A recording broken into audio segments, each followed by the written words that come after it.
জাতীয় নাগরিক পার্টি এনসিপির পক্ষ থেকে আমরা আরপিও অনুযায়ী নির্বাচন কমিশনে দল নিবন্ধনের শর্তসমূহ পূরণ করে আমাদের দল নিবন্ধনের আবেদন আমরা এইমাত্র দাখিল করেছি। নির্বাচন কমিশনের কর্মকর্তাগণ আমাদের আবেদন তারা রিসিভ করেছেন, আমাদেরকে রিসিভ কপি তারা দিয়েছেন এবং একটি দল নিবন্ধনের জন্য যে শর্তগুলো প্রয়োজন হয় সেই শর্তগুলো পূরণ করে আমাদের মূল আবেদনের সঙ্গে যে সংযুক্তিগুলো আছে সেই সংযুক্তিগুলো নিয়ে আমাদের অন্যান্য নেতৃবৃন্দ তারা পথে আছেন, তারা আসছেন। আমরা সেই অন্যান্য যে ডকুমেন্টসগুলো আছে সম্পূর্ণ ডকুমেন্টসগুলো আমরা এখানে সাবমিট করব। আমরা আমাদের পূর্ণাঙ্গ প্রেস ব্রিফিং আর কিছুক্ষণ পরে করব আমাদের অন্যান্য নেতৃবৃন্দ আসার পরে। আমরা শুধুমাত্র একটা জিনিস আপনাদেরকে জানাতে চাই যে জাতীয় নাগরিক পার্টি এনসিপি জনগণের দল হিসেবে, জনগণের পক্ষের শক্তি হিসেবে অভ্যুত্থানকে ধারণ করে বাংলাদেশের যে নতুন রাজনীতি চর্চা করতে চেয়েছে সেই রাজনীতির ডাকে সাড়া দিয়ে সারা দেশের মানুষের এনসিপির সঙ্গে যুক্ত হয়েছেন। তাদের সকলের সদস্য ফর্মগুলো, আমাদের কমিটিগুলো, সম্পূর্ণ ডকুমেন্টস আমরা আজকে জাতীয় নাগরিক পার্টির পক্ষ থেকে নির্বাচন কমিশনে এগুলো আমরা দাখিল করছি। সাংবাদিক বন্ধুগণ, জাতীয় নাগরিক পার্টি এনসিপি দলের প্রতীক হিসাবে নির্বাচন কমিশনে যে আবেদন দাখিল করেছে সেখানে আমরা 3টি প্রতীককে দলের প্রতীক হিসাবে আমরা আবেদন করেছি, কিন্তু আমাদের দলের প্রতীক হিসাবে নির্বাচন কমিশনের থেকে আমাদের প্রত্যাশা হলো নির্বাচন কমিশন দলের প্রতীক হিসাবে আমাদেরকে শাপলা বরাদ্দ প্রদান করবে।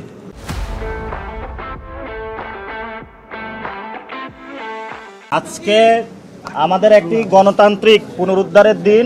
আপনারা জানেন ছাত্রদের নেতৃত্বে একটি বাংলাদেশে গণ অভ্যুত্থান সংগঠিত হয়েছিল। আমাদের সামনে একটি চ্যালেঞ্জ দেওয়া হয়েছিল ব্যালট রেগুলেশনের।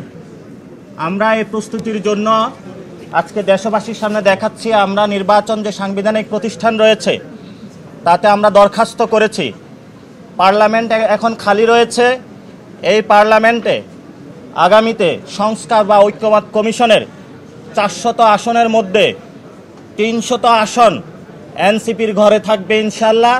এবং এইবারই এনসিপি পার্লামেন্টে জাতীয় সরকার গঠন করবে, যার মধ্য দিয়ে গণ অভ্যুত্থানের সংস্কার, গণপরিষদের যেসব কার্যাবলী রয়েছে সেই সকল কার্যাবলী জনগণের ম্যান্ডেট নিয়ে ব্যালট রেগুলেশনের মাধ্যমে ইনশাল্লাহ বাংলাদেশে সম্পন্ন করবে। আমরা আমাদের দলীয় প্রতীকের ক্ষেত্রে শাপলাকে প্রাথমিক দিয়েছি এবং সেখানে কতগুলো কোশ্চেন এসেছে যে আমাদের প্রতীক কি, আমরা নিবন্ধন আজকে কেন দিলাম। আপনারা জানেন আমরা স্বল্প সময়ে দল গঠন করতে পেরেছি এবং সারা বাংলাদেশে কথা বলেছি, কিন্তু আপনাদের মাধ্যমে দেশবাসীকে জানাতে চাচ্ছি আমরা অনেক জায়গায় আমরা অফিস নিতে গিয়েছি, সেখানে আমাদের অফিস নিতে বাধা দেওয়া হয়েছে। অনেক জায়গায় আমরা কমিটি গঠন করতে গিয়েছি, সেখানে ছল ছাত্রীর আশ্রয় নেওয়া হয়েছে। বিভিন্ন দল তাদের দলীয় এজেন্ট বিভিন্নভাবে আমাদের মধ্যে ঢুকিয়ে তারপরে তাদেরকে আবার এই পদত্যাগ করিয়েছে। এই হলো বাংলাদেশের রাজনৈতিক কালচার। আমরা সকল প্রতিকূলতা, সকল চ্যালেঞ্জকে মানিয়ে আজকে আপনাদের সামনে এখানে উপনীত হয়েছি।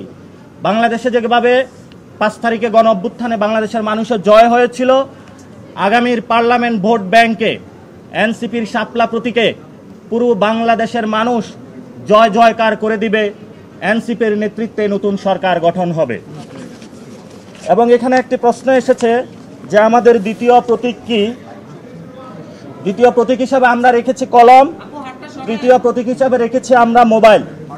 তবে আমরা নির্বাচন কমিশনের কাছে এবং দেশবাসীর কাছে আবেদন রাখব আমাদেরকে যাতে শাপলায় মনোনয়ন দেওয়া হয় এবং শাপলা মার্কার মাধ্যমেই জনগণের তাদের সরকার গঠন করে। আপনারা জানেন আমরা পুরো বাংলাদেশ থেকে 5 লক্ষ মানুষের ডাটা নিয়েছিলাম। সেখানে আমরা দেখিয়ে দেওয়ার চেষ্টা করেছি যে অধিকাংশ বাংলাদেশের মানুষ এনসিপির প্রতীক হিসাবে শাপলা চায়।